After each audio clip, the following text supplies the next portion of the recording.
Hey guys, I'm coming to you from San Diego Comic-Con. I'm back at the hotel and I wanted to tell you about DC, Absolute Power, and Absolute DC because we got some freaking exciting announcements. I really need to talk to you guys about this.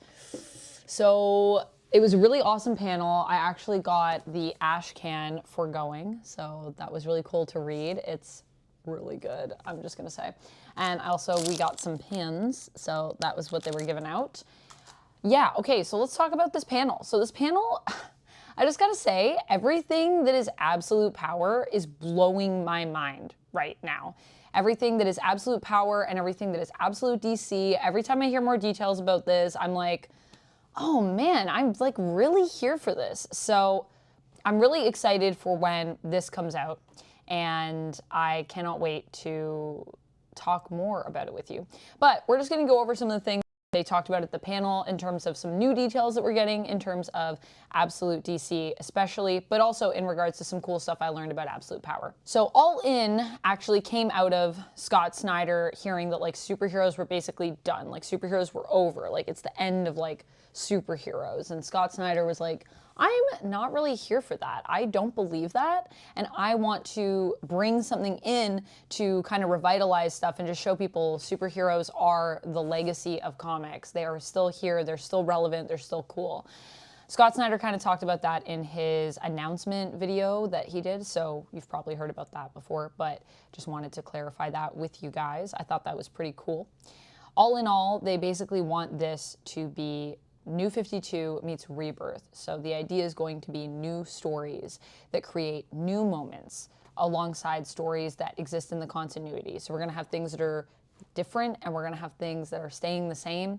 And I do think that is a super cool idea to have those running coincide with each other. When it comes to that main continuity, Absolute Power is the event that's going on there. It's going to lead into Absolute DC, which I know some people, when I said that before, when I said that was my theory, they were telling me that that doesn't make any sense.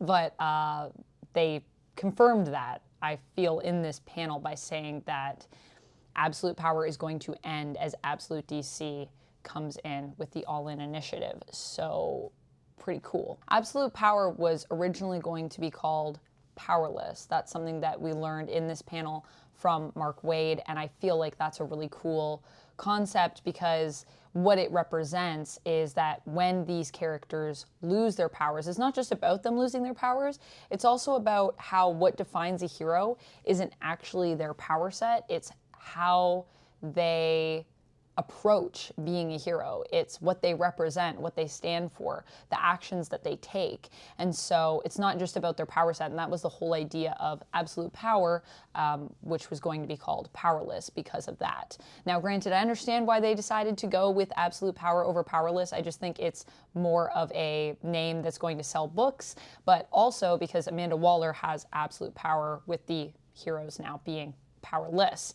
So that makes a lot of sense, and I think it's cool that they went with Absolute Power instead. I think it was a smart move, but I do love the idea of Powerless as a title. I wish we could have an event that was just called that and it would sell well.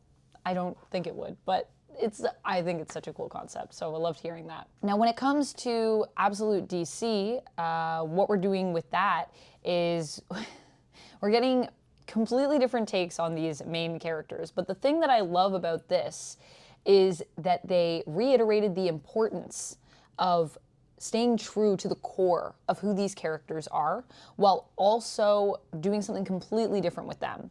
Now that is hard to do and hard to sell someone on, but I feel like they are walking that line perfectly. With Absolute Batman, I love that they talked about how there's this nickname for this version of Batman, which is the Batman who lifts, and I just thought that was really funny. We've also been calling him, you know, chunky, rectangle, like he's just a wall of muscle, and I love this design a lot. I think the suit design that we see in the panel, it also expands a bit on what we saw in those preview pages, and when it comes to this suit, it is very functional, like I was theorizing. So we do have the hooks, but then also there's ears that are also used, like just every element of the suit. And when you read the ash can, if you get to see this, they talk about it in the ash can about how this is such a functional suit and every like part of it sort of serves a purpose.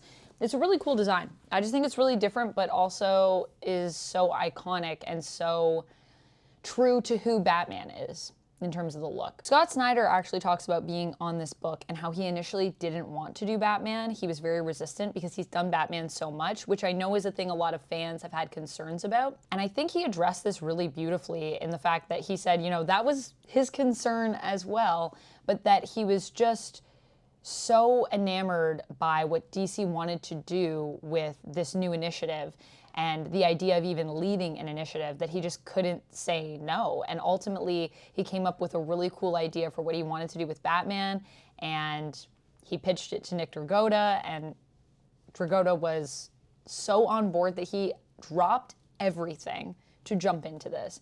So that is how cool this story is. I also love that Scott doesn't really want to tell us a lot about the story and wants the book to stand for itself. I think that is an indicator that it's going to be a really good book, in my opinion. With the Absolute, we learned that with Batman, Black Mask is going to be the first villain here, and the designs for Black Mask are straight fire. I am so into this. We also got designs for Alfred as well. Alfred is going to look really different in this. He's an MI6 agent. He's not a butler. He runs into Batman and has to kind of see how he feels about this character. And initially, I don't think he's really here for him, but I think over time, Batman wins him over. So a very different version of Alfred than what we're used to, and I love the design for this character as well. We learned about Absolute Wonder Woman. With Absolute Wonder Woman, we learned that she was exiled from paradise and raised in hell. She's basically a witch, but also a warrior. Very cool, because I also love that it ties back to some of the mystical stuff we have with Diana. And as someone who loves Justice League Dark and loves everything that was done with Wonder Woman in regards to Justice League Dark, I think this is a really cool angle for her. I also love her tattoos. I mean, everything I hear about Wonder Woman just gets me more interested in it. And the artist was also on the panel, and I gotta say, I was also being sold on the art as well in this, the more art that I saw. Seriously, we're gonna have some stellar art coming with this, and also with Absolute Power that I cannot wait for. The idea of Wonder Woman's design here is that she's supposed to be heavily armed, but not just with weapons, but also with magic.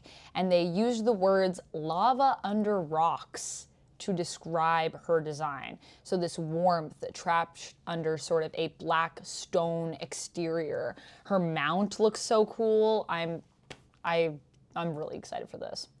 It doesn't end there. We also have Absolute Superman. And with Superman here, it's a very cool idea. We're not gonna see him in Metropolis. We're not gonna see him in Kansas. We're gonna see him in Brazil? And I love the design choices here. I love his hair, I love the suit.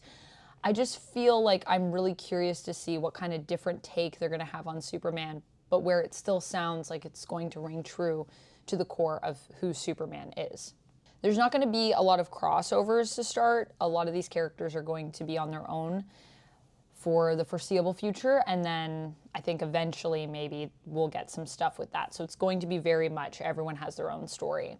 Jason Aaron is going to be writing Superman as well, and apparently he is the first Superman writer, they believe, who is from Kansas, which is also really cool that he's going to be able to bring that sort of similarity to Clark, that relatability to who Superman is, as someone who also has lived in Kansas for many years. And finally, we got an announcement that Absolute Flash is going to be Jeff Lemire and Nick Robles, which I cannot wait to see what we do with that. Jeff Lemire doing Flash is just, and the art, I am so psyched for this. So it's pretty much everything we got to see in the panel, so just some updates for you all. And I can't wait for you to see the vlogs and just see everything we've been up to here. It's been wild and so fun, and there's already so much that has happened, and it's only Thursday. So yeah, that's it for this one. Thank you so much for watching. Let me know what your thoughts are of all of these updates. Are you excited? Are you nervous still? Where are you at? Let me know. Let's do a pulse check. Let's check in down in the comments. Thank you so much for watching as always, and until next time, friends, you stay nerdy. Bye!